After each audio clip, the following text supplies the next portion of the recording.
So, you finally committed to bulking. You're eating more, training harder, scales going up, but here's the problem.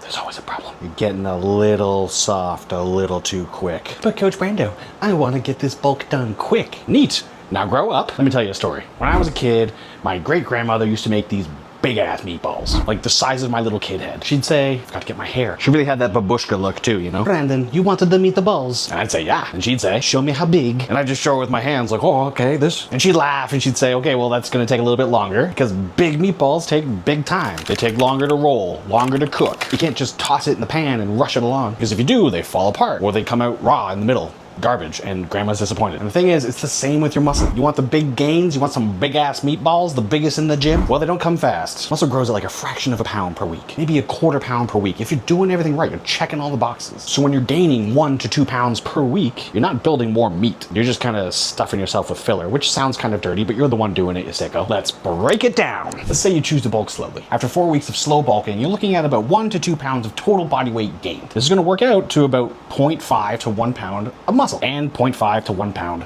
of fat. If you opt for a faster bulk, it's gonna be something like 4 to 8 pounds total body weight and still 0.5 to 1 pound of muscle, which means 3.5 to 7.5 pounds of this stuff. Let's take a second to zoom out on that. After 16 weeks, typical bulk time, a slow bulk, that's 2 to 4 pounds of muscle, 2 to 4 pounds of fat. Fast bulk, still 2 to 4 pounds of muscle, 14 to 30 pounds of that. And then when it comes time to diet that down, the excess fat from a slow bulk, that's like 6 to 8 weeks until it's gone. The excess fat from a fast bulk, 16 to 24 weeks. And a heavy dash of regret. This guy's getting leaner faster, and then he's going to get back to bulking faster. This guy's getting lean maybe next year, and then the windows between his next bulk are just that much bigger. TLDR, if you slow gain, you're gonna be dieting for something like 6 to 8 weeks to get rid of the fat after. But if you rush your meatballs, you're looking like something like 4 to 6 months, and all for the same amount of muscle. Slow, consistent, half pound per week. That's how you bulk without looking like you are, in fact, a meatball. Now listen, if you wanna do this the right way, without wasting months, hit the link up in my bio, use my free calculator, get your calories sorted, and start building something actually worth waiting for, ya meatball. Cheers.